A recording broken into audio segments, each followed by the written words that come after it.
अस्सलाम वालेकुम, आदाब। आज हम जो लोकसभा चुनाव पूरे देश में चल रहे हैं और पूरे देश में लोकसभा चुनाव का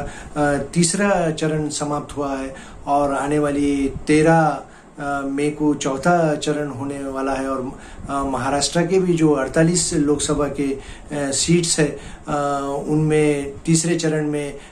12 ज़िलों का लोकसभा चुनाव संपन्न हुआ और अब 13 मई को औरंगाबाद लोकसभा और जालना का समावेश है। और ऐसे में देखा जाए तो लोकसभा का चुनाव यहाँ पर तीसरे चरण का चुनाव समाप्त होते होते जो नेताओं के और ख़ासकर हमारे प्रधानमंत्री नरेंद्र मोदी के जो भाषण की शैली है वो बदल गई है और वो सीधे सीधे यहाँ पर उनकी भाषणों में जो प्रयोग किया जा रहा है भाषा का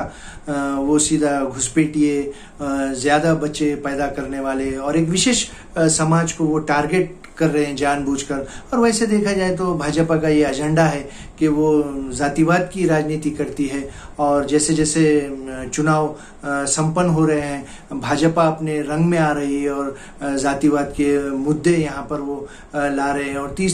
3 चरण के चुनाव में यहाँ पर इंडिया अलायंस को यहाँ पर कामयाबी मिलती दिखाई दे रही है, ऐसा विश्लेषण बता रहा है। लेकिन ये तो समय बताएगा और चुनाव के जो रिजल्ट है वो 4 जून को पूरे इंडिया का एट ए टाइम एक ही समय पर पूरा नतीजा आएगा और नतीजे बताएंगे। और लोकसभा की जो पूरे देश में 542 सीटें आती है और भाजपा का जो स्लोगन है 400 पार, अब की बार 400 पार, ये 400 पार क्यों चाहती है भाजपा और ये इनका जो स्लोगन है अब की बार 400 पार, इसमें काफ़ी रहस्य छुपा है कि भाजपा 400 बहुमत क्यों लाना चाहती है। और हमेशा की तरह भाजपा जातिवाद का राजकारण करती है, लेकिन देश के प्रधानमंत्री ने इस तरह की भाषा का इस्तेमाल नहीं करना चाहिए क्योंकि देश के जो प्रधानमंत्री है वो सभी के प्रधानमंत्री होते हैं, वो कोई विशिष्ट एक समाज के या एक स्टेट के प्रधानमंत्री नहीं, पूरे देश के प्रधानमंत्री होते हैं और उनको ऐसी भाषा का प्रयोग नहीं करना चाहिए। एक तरफ भाजपा का एजेंडा है कि हम विकास की और सबका साथ सबका विकास कहते हैं, लेकिन वो सिर्फ एक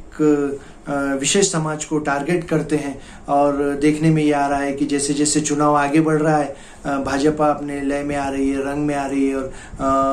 प्रधानमंत्री नरेंद्र मोदी एक विशेष समाज को सीधे सीधे तौर पर टारगेट कर रहे हैं। और आइए तो आने वाला समय बताएगा कि भाजपा को और एनडीए को कितनी सीट मिलती है और इंडिया को कितनी सीट मिलती है। लेकिन महाराष्ट्र में जो 48 सीटें हैं यहाँ पर राष्ट्रवादी कांग्रेस पार्टी के जो सर्वसर्वा है शरद चंद्र पवार, उन्होंने एक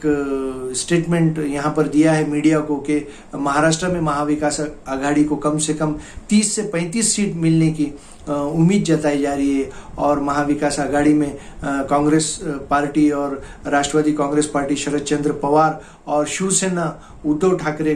गट और समाजवादी पार्टी ऐसा अलायंस बनाया गया है और महाविकास आघाड़ी को काफ़ी सीट मिलने की उम्मीद जताई जा रही है। और एक बात यहाँ पर यह भी सामने आ रही है कि चुनाव होने के बाद जो वोटिंग परसेंटेज है वो